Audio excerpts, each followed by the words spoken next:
You know the drill. Scrolling through endless status updates, sitting in digital rooms where team members sound like they're reading binary code instead of talking. Worked on X, will work on X, no blockers.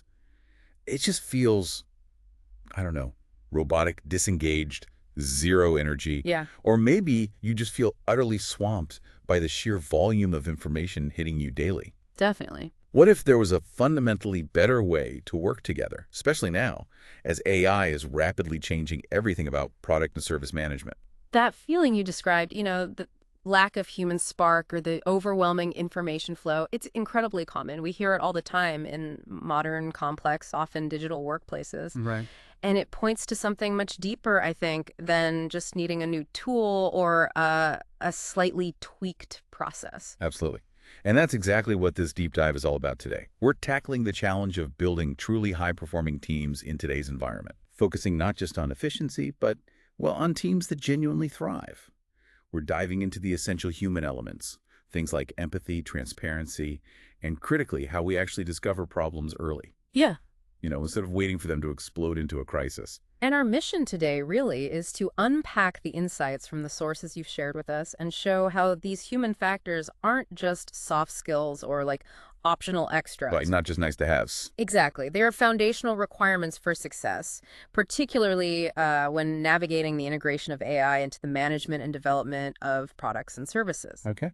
So we'll look at what makes a real difference, what actually hinders progress, and how technology, including AI, needs to amplify human capability rather than, overshadowing it. Okay, let's dig in then, starting with the absolute core. Yeah. The power of empathy and compassionate leadership. Your sources really highlight this goes way beyond just getting status updates. It's about genuinely connecting with and, well, energizing your team. That's right. And compassionate leadership is often misunderstood, isn't it? People think it means being soft. Yeah, like maybe ineffective. Right. But it's actually incredibly robust. It's built on the fundamental understanding that sustainable high performance isn't something you squeeze out of people. It comes from them feeling seen, heard, and truly valued.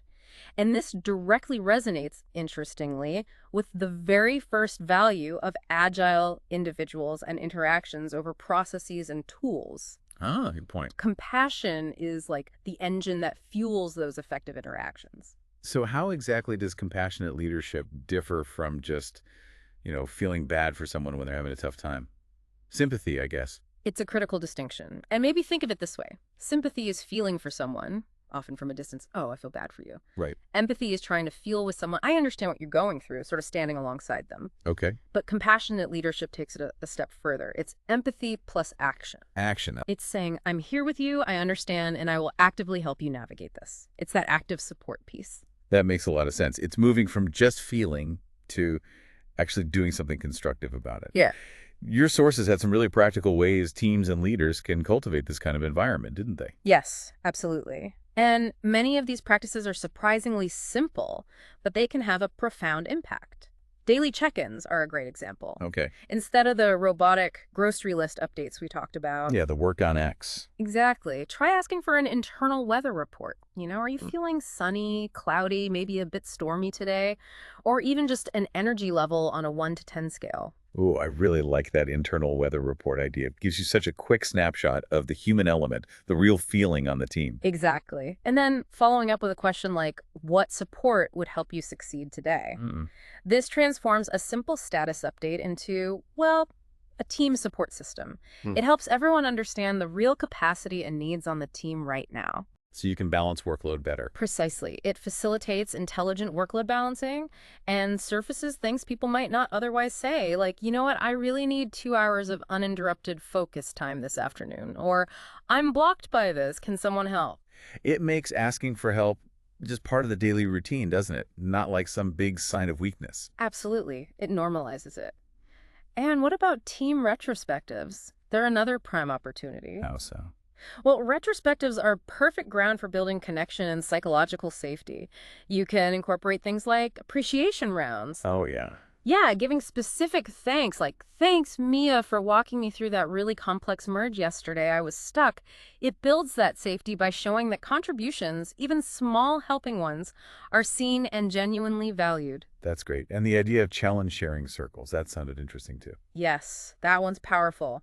But with a crucial rule, no solutions offered unless someone explicitly asks for them. Just listen. Just listen.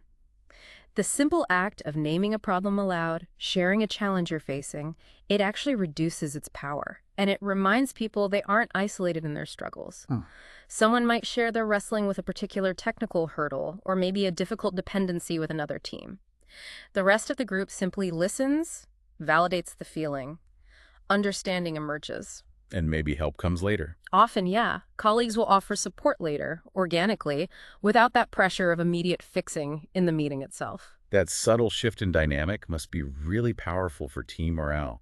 Less pressure, more support. It truly is. Another powerful practice from the sources is celebrating learning over just celebrating success. Okay, how does that work? Well, after an incident, or maybe when something just doesn't go as planned, instead of instinctively looking for who to blame, Which is so common. it is. Instead, ask, okay, what did we learn from this? When leaders model that curiosity and focus on improvement, it fuels a genuine learning culture. People become less afraid to try things. And reframing one-on-ones, I thought that was key. Not just status updates, but actual growth conversations. Absolutely essential. Leaders should regularly ask, how can I support your growth? Make it a consistent topic, and then critically follow through on what's discussed. So it's not just talk. Exactly. Connect the current work to personal aspirations. Ask things like, how does working on this particular iteration move you closer to your 2-year career vision? Wow, that's quite specific. It makes the work more meaningful. And treat these conversations like a lab for growth, encourage safe experimentation, support people trying new things, and celebrate the attempt and the learning, not just whether they achieved a perfect outcome immediately. This really requires leaders to show up differently, though, doesn't it? Your sources detailed some specific leadership practices for fostering this compassionate environment. Yes, they did. It really starts with truly listening to understand, not just, waiting for your turn to speak or jumping in with solutions. Harder than it sounds sometimes. It is. Sometimes simply asking, would you like me to just listen right now, or are you looking for input or advice, can be incredibly validating for the other person. Yeah, giving them control. Exactly. Acknowledge emotions without trying to fix them immediately. Right. Just saying, wow, that sounds incredibly frustrating, can be really powerful. Yeah. Create space for vulnerability, too, by being willing to share your own uncertainties or struggles appropriately. Show you're human. That builds trust. Definitely. And when you're supporting someone's growth, especially when it involves stepping outside their comfort zone, lead with belief. Look, I believe in you, and I'm here if you need me. And importantly, model self-compassion. How you handle your own missteps sets a huge example for your team. These skills sound absolutely vital for navigating team conflict, too, which inevitably happens. They are the foundation for handling conflict constructively. Conflict often arises just from differing perspective or maybe unmet needs. Yeah. So start by gathering perspective. Help me understand how you experience the situation. Try to find common ground. Usually there are shared goals around delivery or team health or product quality. Focus on the shared goal. Yes. Reframe the conflict not as a personal battle between individuals, but as a shared alignment issue the team needs to solve together. And critically, seek understanding over agreement. Asking something like, can you see why Jordan might have hesitated in that moment, even if you disagree with the final decision? That simple shift can de-escalate a lot of tension. Okay, so bringing it all together, where does AI fit into this picture? All this focus on human connection, empathy, how does AI play with that?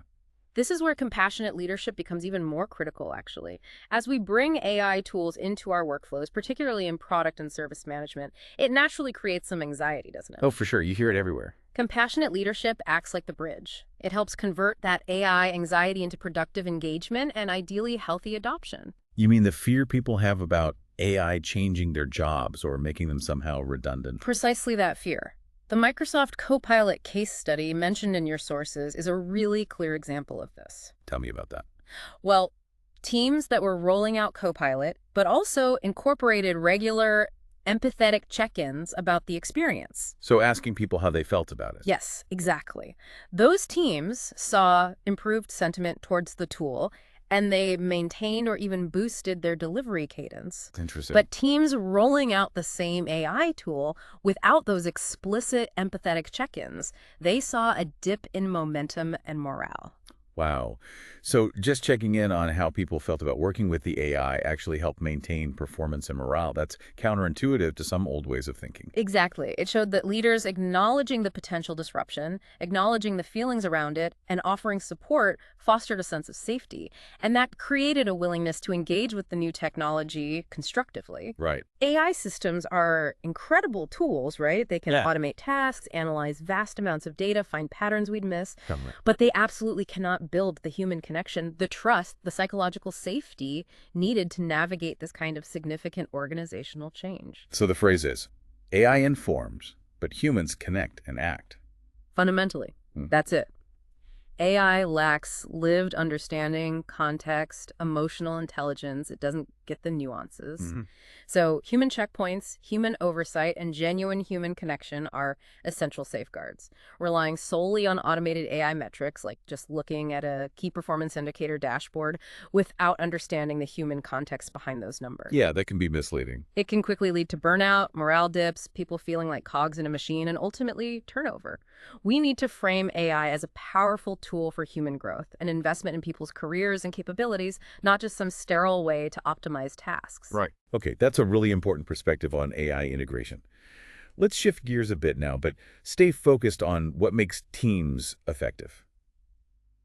Your sources put a huge emphasis on finding problems early. Yes. Like that great line, "Give me the bad news first," from The Godfather.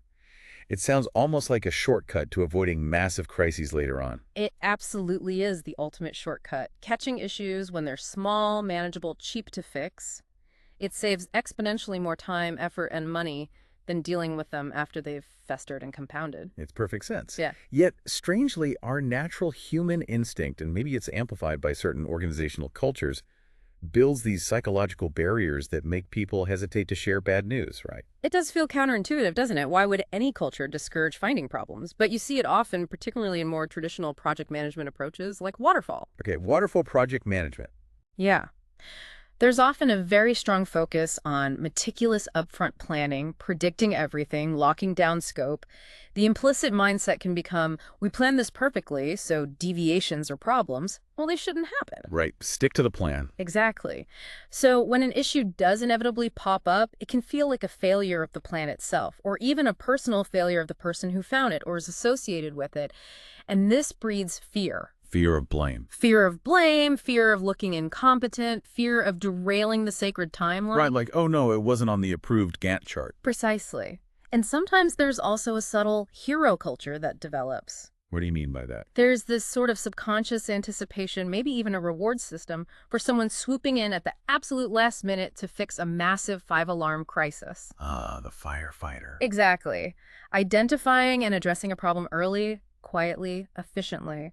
It feels less dramatic, less heroic, even though it's infinitely more effective and responsible leadership. It's like hoping someone will put out the raging house fire instead of just, replacing the smoke detector battery when it starts chirping. Perfect analogy. And that hero culture, combined with the fear of blame, just encourages people to hide issues, doesn't it? Leading to those infamous watermelon reports. Green on the outside, red on the inside. Exactly. Problems get hidden out of fear, or maybe just the desperate hope that they can be fixed quietly before anyone important notices. But this inevitably leads to a failure spiral. Things just get worse. They do. You start accumulating what one of your sources calls various forms of debt. Technical debt is common, but also process debt, decision debt. The issues fester, they become deeply intertwined and complex, and by the time they're unavoidable, they are vastly more difficult and expensive to fix. The culture mistakenly focuses on avoiding blame rather than fostering learning and genuine improvement. And the real-world consequences of not finding problems early can be absolutely devastating. The Boeing 737 MAX example you mentioned is just tragic. It really serves as a powerful and frankly heartbreaking illustration. Investigations highlighted how, in a rush for speed and perceived cost savings, significant concerns about the MCS software weren't adequately surfaced or addressed early on in the process. They were downplayed or missed. Yes. And the ultimate consequence, tragically, was the loss of 346 lives across 2 crashes.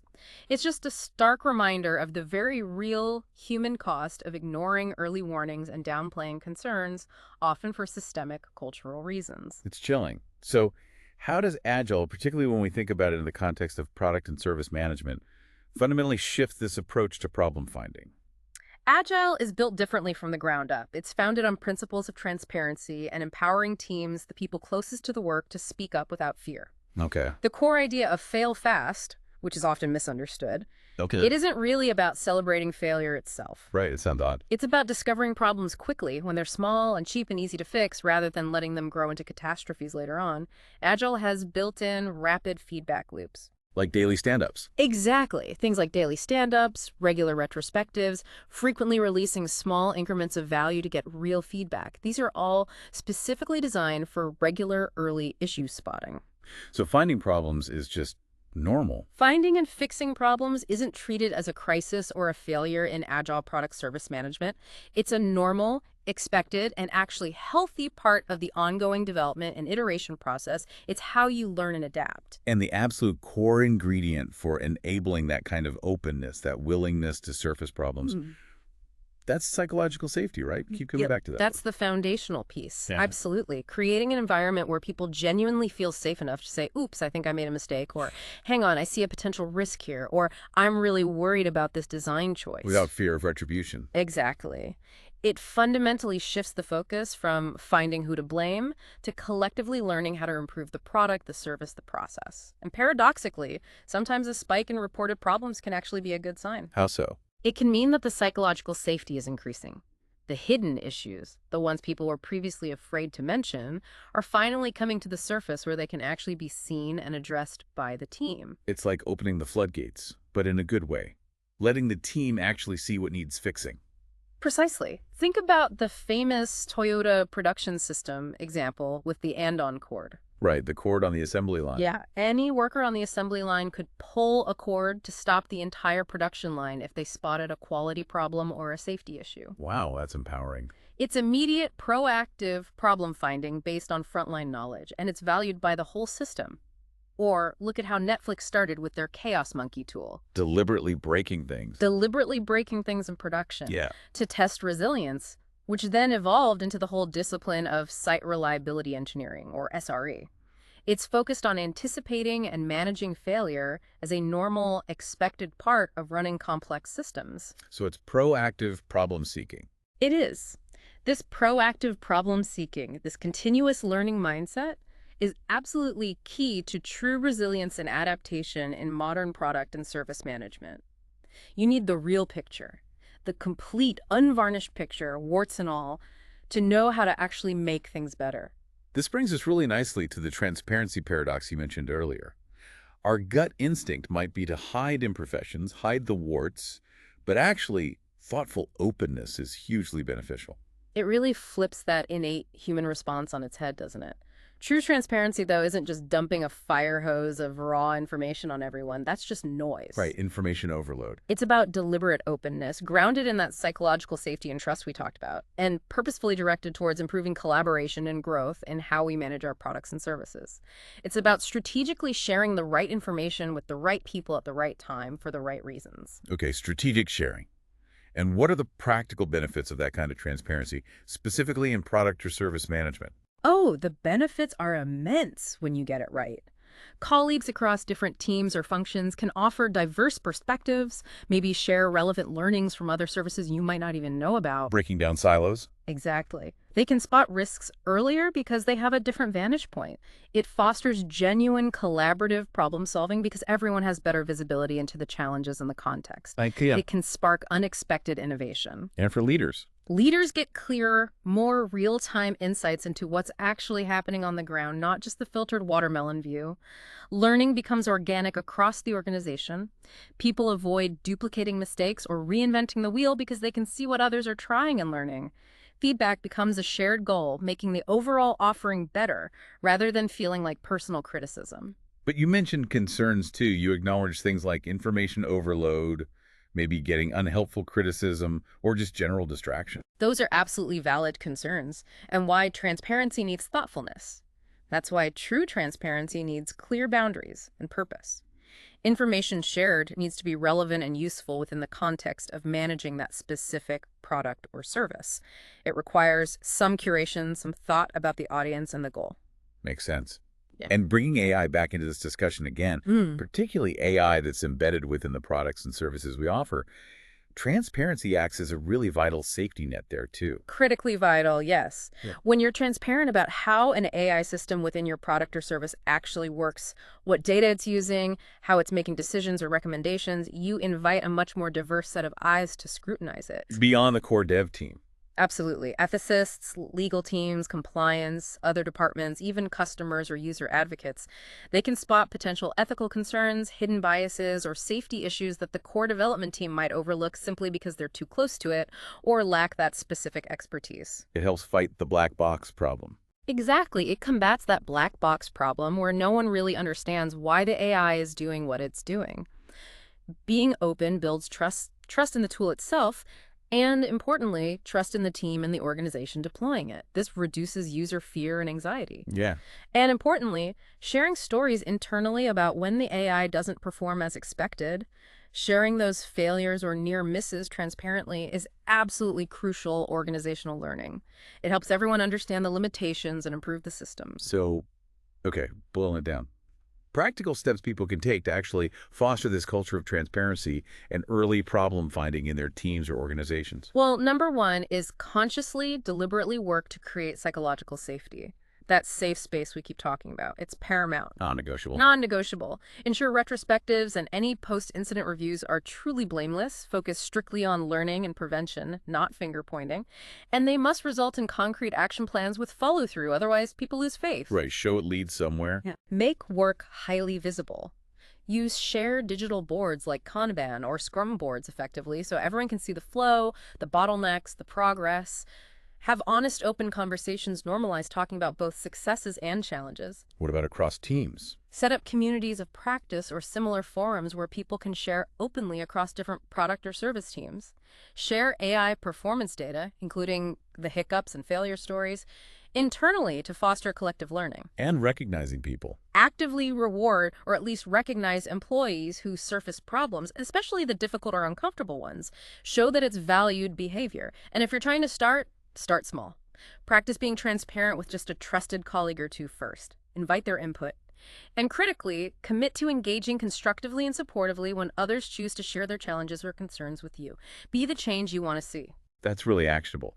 Okay, let's shift focus slightly again to the actual environment where so much of this work is happening now. The specific challenges of digital work itself. Your sources bring up this really fascinating concept of invisible mood swings or emotional contagion.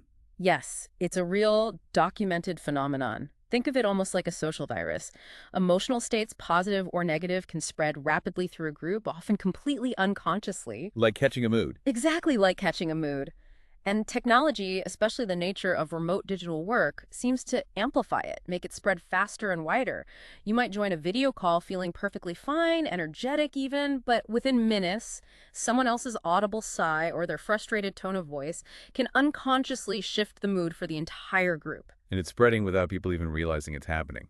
Often, yes. There's solid research showing our brains unconsciously mimic the emotional states of others through very subtle cues.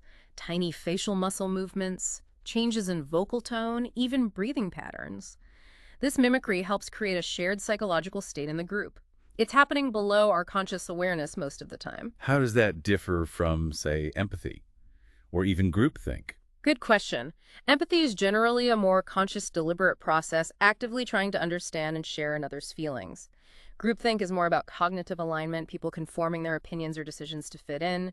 Emotional contagion is typically faster, more visceral, more feeling-based. It's an automatic, often unconscious, mirroring response. Okay, and digital work makes this worse. Why is that? It really seems to amplify it significantly. Think about the inherent limitations of the technology we use. We're interacting primarily in a 2D screen space instead of a rich 3D environment. Yeah, flat. Audio compression filters out many of the subtle vocal nuances that convey emotional tone accurately. We also miss those natural environmental buffers we have in person, like the walk between physical meeting rooms. The coffee break chat. Exactly. Those little moments allow our brains to reset context to transition. In digital work, there are often no clear transitions. You just click from one intense video call straight into the next. Even the blurring lines between our home environment and our work environment can add underlying emotional stress, which then makes us more susceptible to contagion. And missing those casual hallway chats or bumping into people at the coffee machine must impact connection too, right? That informal glue. Absolutely. That's precisely why those seemingly cutesy icebreakers or dedicated informal digital water cooler channels that some teams use actually serve a very real purpose. Trying to replicate the informal. They're trying to consciously compensate for the missing, low-friction, spontaneous human connection we get naturally in physical spaces. Add to that simple physical discomfort, sitting rigidly staring at a screen for hours impacts mood. And that negative mood can also contribute to the overall emotional state that becomes contagious. And text communication, that's a minefield. Oh, definitely. Text communication adds a whole other layer of challenge. We tend to drop our social filters more easily in text. Tone is notoriously difficult to interpret accurately. Hello, misinterpreted all CFPS emails. And there. Right. And using screenshots can sometimes feel like you're presenting evidence in a courtroom rather than having a collaborative discussion. It escalates things quickly. And some platform features might not actually help either. Not always, no. Features that algorithmically highlight activity, like sorting communication channels by the most active conversations, can unintentionally amplify tension by constantly bringing heated debates or conflicts right to the top of everyone's feed. Creates drama. It can.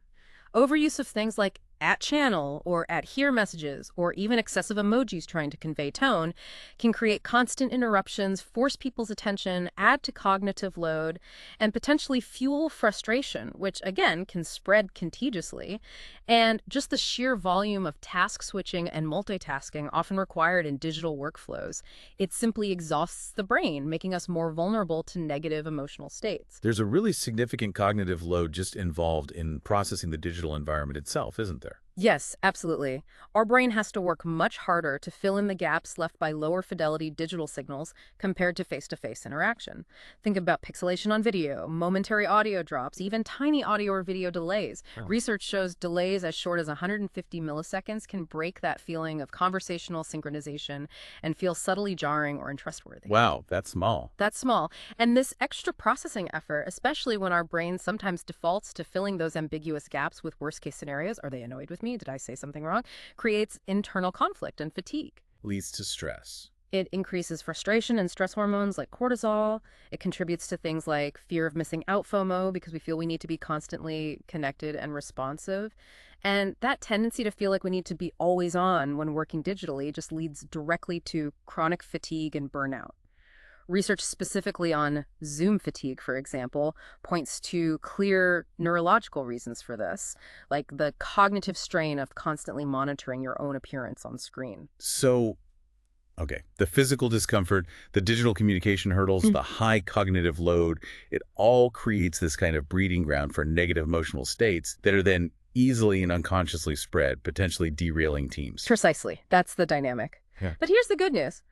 Recognizing this phenomenon, understanding emotional contagion, allows us to actually mitigate it. Okay. Build in deliberate buffers and breaks between digital meetings. Don't stack them back to back to back.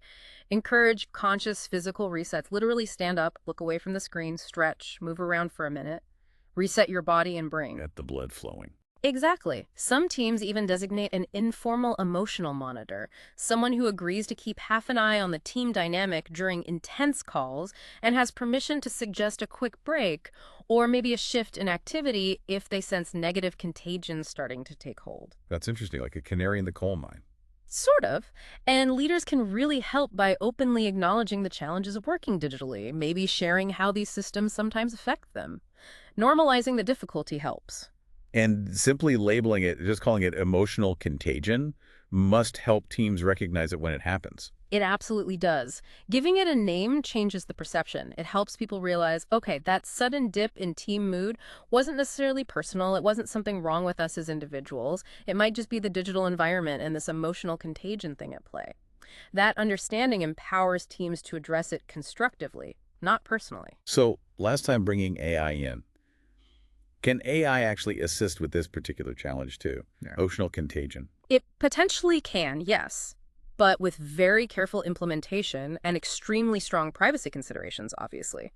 That's paramount. Right. AI monitoring systems could, in theory, be designed to detect subtle shifts in aggregate team engagement metrics, maybe communication patterns, or even collective changes in vocal tone analysis across a meeting. Not judging individuals, but the group dynamic. Exactly. The AI doesn't feel or understand the emotion, but it could potentially signal that something in the group dynamic has shifted significantly. This signal could then prompt a team lead or that emotional monitor to check in, maybe suggest a proactive intervention like taking that needed break or shifting to a different type of conversation or encouraging physical movement. So again, AI informs, humans connect and act. Exactly. That seems to be the recurring theme, doesn't it? The goal should be to combine better designed human-centric technology with useful AI insights to help humans navigate the inherent challenges of digital collaboration more effectively, supporting both well-being and team performance. Wow, okay. Connecting all these threads, empathy, transparency, early problem finding, digital challenges, it really paints a powerful, cohesive picture, doesn't it?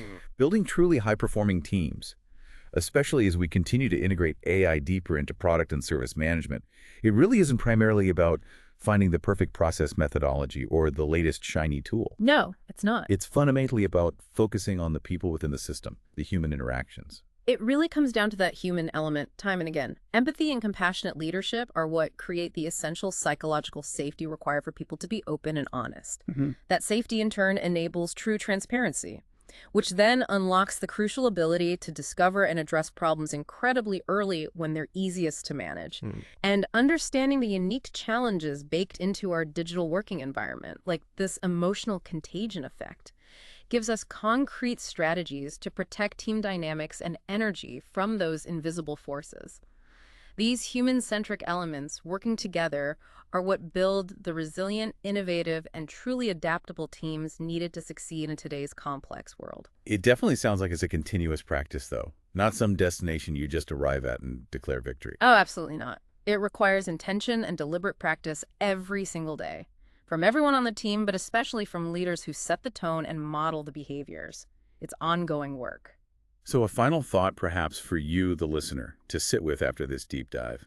Maybe take a moment to reflect on your own company culture or even just your immediate team's culture. How does it really handle finding problems early? Yeah, that's a great question. Is transparency genuinely encouraged and safe?